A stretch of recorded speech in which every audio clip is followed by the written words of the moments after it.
Hello, my name is Claire Souch and I've been working across the global risk modelling and risk management and finance industry for over 20 years. And today I want to share with you some examples from my more recent work of how we're using and embedding risk modelling and the risk management principles around that have been developed in the insurance industry into other contexts within the broader community for the purposes of building more resilience to disaster, and particularly for those who have very low levels of income and who are most vulnerable to the shocks, the economic shocks that disasters bring. Now, as we're all very well aware, disaster losses are increasing due to economic development, due to changing climate, due to urbanization, due to increasing concentrations at risk, particularly in coastal areas. And there's many analyses done and shared recently by Swiss Re, by Munich Re, by many others that demonstrate this, and that disaster losses have been increasing greater than GDP or capital growth.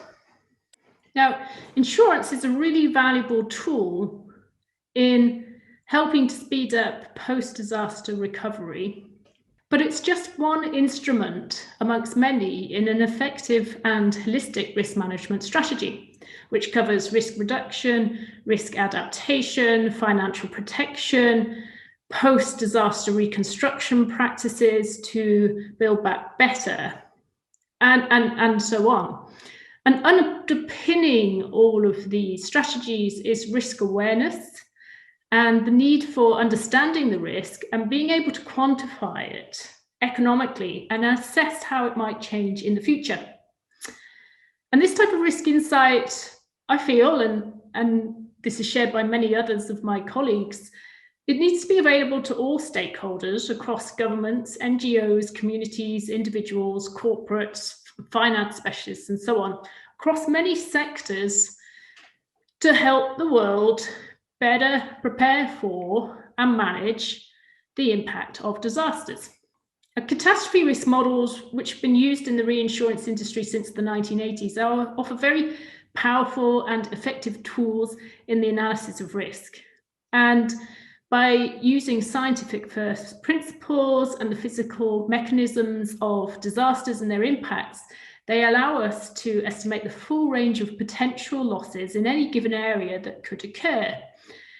However, for many, accessing this technology today is out of reach due to high costs, the level of specialist knowledge that's required, the multiple different formats that are available, and the sometimes bewildering choices that you have to make between different software systems, and frankly, limited transparency of some of these models to the public sector or to anybody who doesn't commercially license that model or that software system.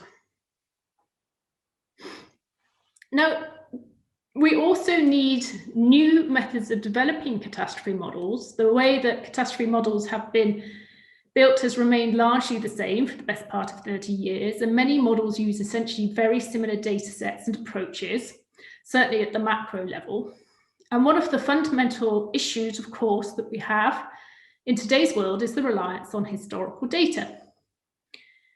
We need as much data as possible on which to build reliable models. Models exist because we don't have perfect data. And we have to go back in time as far as possible to get more data, especially for the very extreme catastrophic events, which still happen relatively rarely, even though they are increasing in their frequency. Of course, this is a problem because historical data is very limited in many parts of the world, and also the landscape of risk is changing quite rapidly. So even where it is available, it may be of quite limited value or relevance to today for weather-related risks. In addition, we have the conundrum that our historical records, which may stretch back 20 or 40 or 100 years, still represent just one possibility of what could have happened in that time. Even relatively small differences in the atmosphere and weather systems can have a big impact on, for example, the evolution of a cyclone, its speed, its intensity, its trajectory, and ultimately where it would make landfall. Now, of course, catastrophe models are designed to make up for this by simulating tens of thousands of possible events which haven't occurred. But catastrophe models are still calibrated to historical data, for example, on landfall rates. And we're always trying to find a balance between not over-calibrating to history, but that history being a critical method of validation of CAP models so that we have confidence that they are not unrealistic and they are not significantly overestimating or underestimating the risk. But the question remains, what if the history of the past 20 years had been different to what it actually was due to these small changes and differences that could have existed at the time? Through new partnerships created by the Oasis Platform and framework and community, we are finding ways now of bringing innovation from the academic and scientific community into helping answer these questions. And a recent example has been a project that I've been running for the past 2.5 years, which is the co-development of a new open source cyclone model for Bangladesh between the UK Met Office and the Bangladesh University of Engineering and Technology. The project, which also involves other stakeholders from Bangladesh, such as NGOs, community groups, insurers, and so on, and local government and national government, has been funded by the International Climate Initiative of the German Federal Ministry for the Environment, along with some similar work that we're doing in the Philippines. Bangladesh has one of the lowest rates of insurance penetration in the world, and it also has some of the most vulnerable communities to cyclone and climate change. It has a very rapidly developing economy, but it also has a very active insurance market, actually, which is keen to develop micro-insurance products to help protect the livelihoods of the tens of millions of people who live in the extensive delta and who are dependent upon it. However, a lack of access to data and lack of understanding of the risk has been part of a barrier to date to the development of such products. Bangladesh has very limited historical data on cyclones, on wind speeds, on storm surge flood depths, and it's certainly not alone in the world in that. And of course, the recent rapid development has substantially altered the massive Delta River system upon which these tens of millions of people do live. So for this new model, the UK Met Office has developed a new approach. They've generated multiple simulations of each historical storm impacting the Bay of Bengal over the past 30 years, using the Met Office numerical weather prediction climate model, their unified model, dynamically downscaling reanalysis data. By initializing the model at different start times, multiple plausible versions of each historical storm have been produced.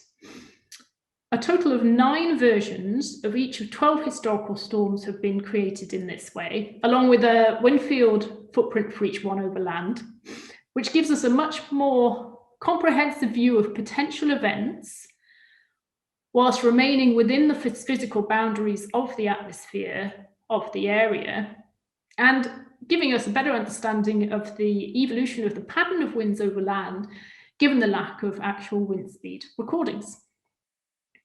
The Buick team have used these tracks and wind fields to generate storm surge simulations for each of these events. So we now have a representation of history that is fuller and more detailed than it previously was, that was available from the previous catalogues available. Engineering experts are inputting information on embankments and flood defences, which are very extensive through the Delta region, and creating vulnerability curves to reflect the local building stock. The model is going to be available via the Oasis platform to use by anyone in the public or private sector. across disaster risk reduction, risk adaptation, finance, and so on. And the open nature of the Oasis platform software system and its databases mean that that model can be kept up to date by in-country scientists and engineers as new data emerges and as the risk changes. That availability of a CAP model to all stakeholders enables a democratization of risk understanding across all sides, particularly in the development of new risk transfer mechanisms.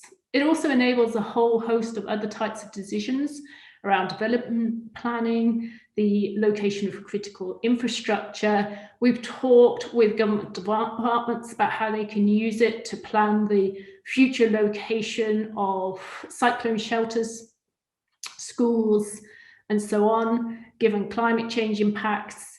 There's big development along the coastline, new ports. We can quantify what the potential losses from cyclones will be to that port, which they couldn't do previously.